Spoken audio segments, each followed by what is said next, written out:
Definitions of distance learning. Garrison and Shale say that distance education implies that the majority of educational communication between and among teacher and students occurs non-contiguously at different times and at different places, separating the instructor and tutor from the learner. It must involve two-way communication between and among teacher and students for the purpose of facilitating and supporting the educational process. It uses technology to mediate the necessary two-way communication. Barker has defined distance education from the perspective of dominant technologies. He says telecommunications based distance education approaches are an extension beyond the limits of correspondence study. The teaching learning experience for both instructor and students occurs simultaneously. It is contiguous in time. When an audio and a video communication link is employed, the opportunity for live teacher-student exchanges in real time is possible, thereby permitting immediate response to student inquiries and commands. Much like a traditional classroom setting, students can seek on-the-spot clarification from the speaker. Correspondence education, which is the initial form of distance education, developed in the mid-19th century in Europe and then spread to the United States and to other countries. Initially, distance education used the finest technology available at that time, the postal system, to open educational prospects to people who wanted to study but were not able to attend traditional schools. People who gained most from correspondence education were women, professional people, physically disabled, and individuals who lived in areas where schools didn't exist. Isaac Pitman, a British, is attributed to pioneering the concept of distance education. He started by teaching shorthand through correspondence in 1840. Students were asked to copy passages from Bible and send them for grading through the new penny post system. Distance education went through a major change after the invention of radio in the 1920s and the arrival of television in the 1940s. Distance education is increasingly using combination of different technologies to improve communication between teachers and students. In 20th century, after the arrival of modern computers, distance education took a big leap. Now, the teacher and students can converse in real time. Students from university level have used the conferencing technique known as one-way video, two-way audio, where pictures from television are transmitted to particular sites. People can reply to the newscaster through telephone. Television pictures can also be broadcasted in two directions at the same time through telephone lines, so that teachers and students at one place can see and hear teachers and students in other places. First generation distance education. The information and communications technology of first generation distance education was written and printed material distributed through the postal system, which developed in every country from the end of the 19th century onwards. Known as correspondence courses, students generally were provided with study guides, textbooks, and sometimes with supplemental reading lists. In these courses, students were expected to respond to questions that distant teacher then read and assessed. Though correspondence study did not disappear, but in fact continued to grow in most countries after the radio was invented in the 1920s and the TV in the 1940s. These new information and communication technologies were applied to distance education in the form of radio-based study talks and TV-led video-based courses. Second generation distance education. The setting up of the Open University in the Great Britain in 1969 marks the beginning of the second generation of distance education. Though the dominant technology remained print and the medium text, this was the first time an integrated multiple media approach was applied on a large scale. The Open University was known for developing large quantity of high quality materials designed especially for distance education, both one way, that is from universities to students, in the form of print, broadcast and audio tapes, and two-way communications, that is between tutor and students through corresponding tutoring, face-to-face tutorials and short residential courses, and in more recent years by telephone, video and computer conferencing were applied. Third generation distance education. The third generation of distance education uses ICTs, that is information and communication technology, as its basis for distributing information and facilitating communication between learners and teachers and learners. Here, ICTs provide for two-way communications that are either synchronous, that is at the same time as in video conferencing and audio conferencing, or asynchronous, that is not at the same time as in electronic mail or most computer-based discussion forums. These technologies are sometimes added to courses characteristics of earlier generations, but they can also be used by themselves. Although computer-aided instruction was already in place in some institutions by the 1980s, only after the introduction of the World Wide Web, that is WWW, did computers and telecommunication systems have a significant teaching learning function in distance education. With the introduction of WWW in 1993, web-based distance education and training have grown tremendously. A primary reason for this is the web's ability to facilitate interaction and interactivity through networking. This facilitates faster communication and interactivity between learners and instructors, hence representing an improvement from former generations of distance education. In fact, now a high level of interactivity is even possible among learners as well as between learners and instructors. Synchronous distance learning. Learning by chatting online, teleconferencing, and sitting in a classroom. This type of learning offers less flexibility and affects the student's life to an extent.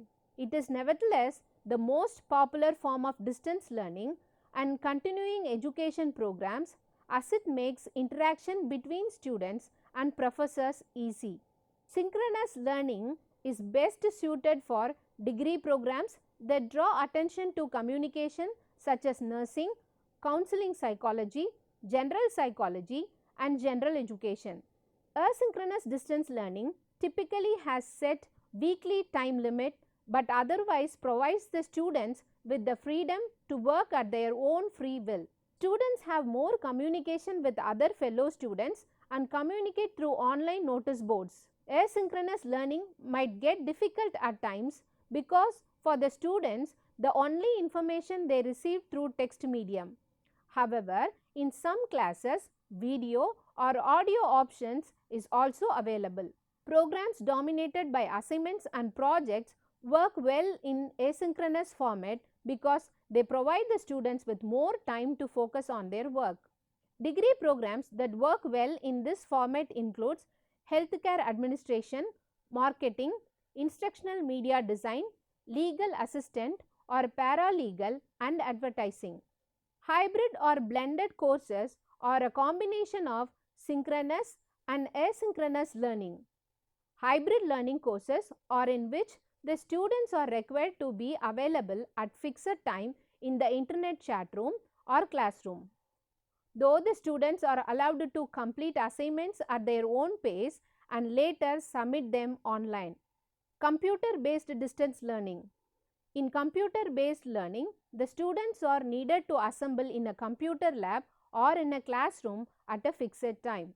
In these courses, the students have to log into their online accounts at a specified time. Such courses are the most common form of distance learning. Although they are absolutely online, but live chats are a regular part of the course. Example, courses offered through EDX.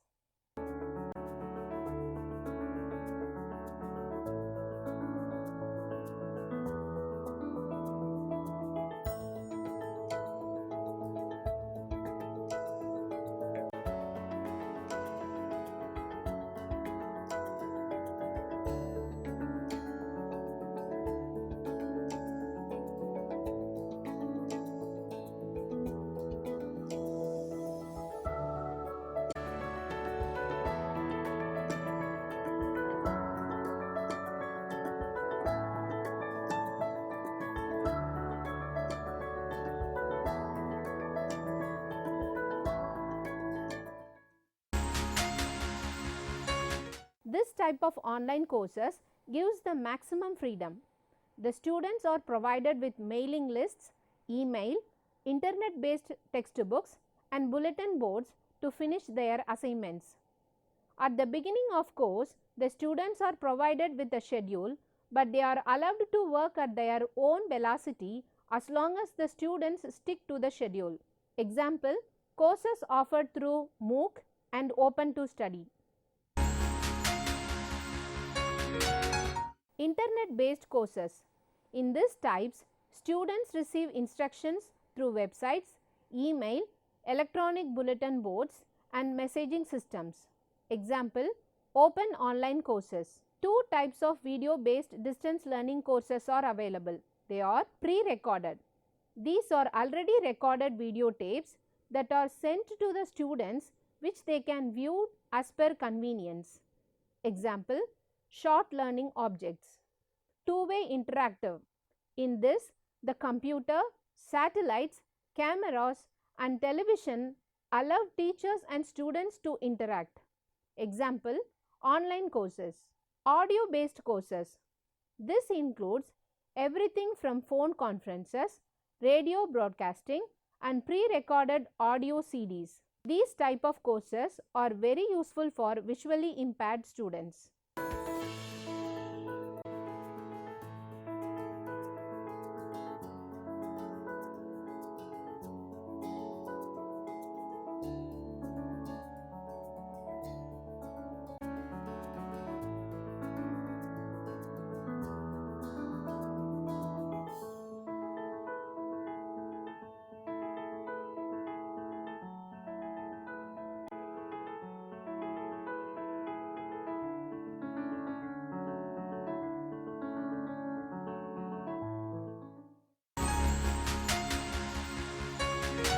Audio teleconferencing or audio conferencing is voice-only two-way communication.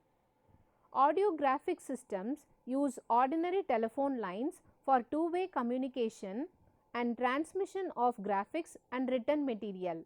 Video teleconferencing systems transmit voice, graphics and images of people. Full motion video teleconferencing became popular with the advent of satellite technology. Compressed video teleconferencing technique have greatly reduced the amount of data needed to describe a video picture and have enabled the video signal to be transmitted at a lower and less expensive data rate. In desktop video teleconferencing, future development of video teleconferencing will move toward integrated desktop video teleconferencing, that is combining audio, video and data.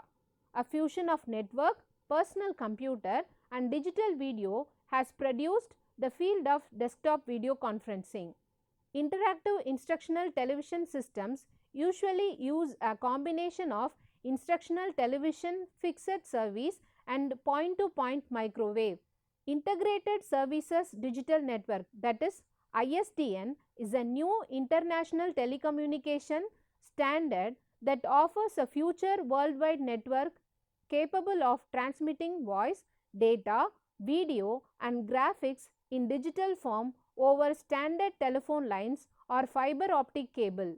Broadcast television and radio fall under the classification of same time and different place instruction.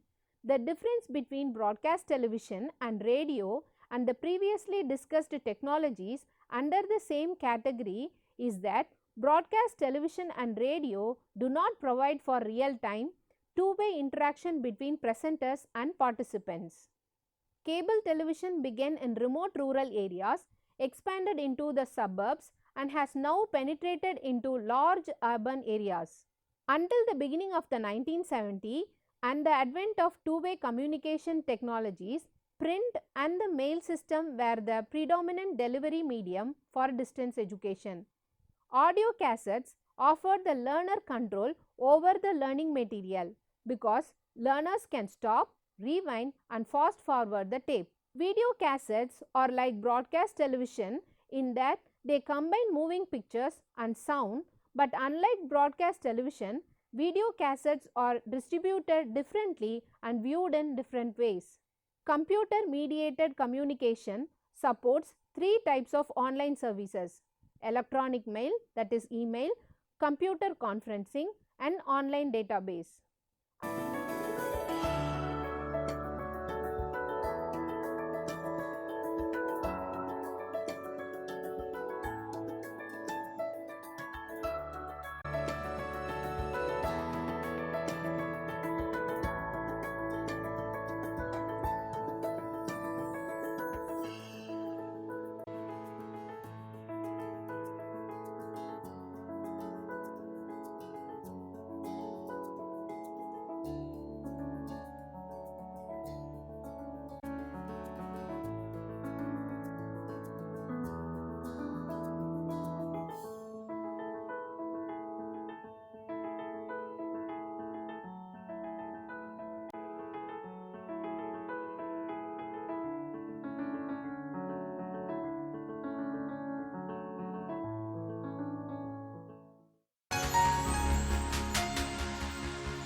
The best thing about the ICT in distance education is that one can learn from anywhere and at any time. Normally, ICT in distance education offers flexibility of time. It gives complete freedom to choose own time for taking up the course. Travel is the most difficult part because it wastes lot of time, money, and more importantly, the energy. ICTs in distance education provides travel-free education. There are many schools and colleges now that offers distance education by integrating suitable ICTs so that the learner can choose from the variety of courses. Integrating suitable ICT in distance education reduces the cost of distance education compared to join a regular college. Integrating suitable ICTs in distance education makes anybody to study in distance learning without interrupting their job. The distance learning is not going to conflict with timings of the job with advanced ICTs. Even with all the advancements in ICT, distance learning does not always offer all the necessary courses online. ICTs in distance learning requires to have constant, reliable access to technology. So far we have discussed what is distance learning, types of distance learning, evolution of distance learning, and ICT in distance learning. Thank you.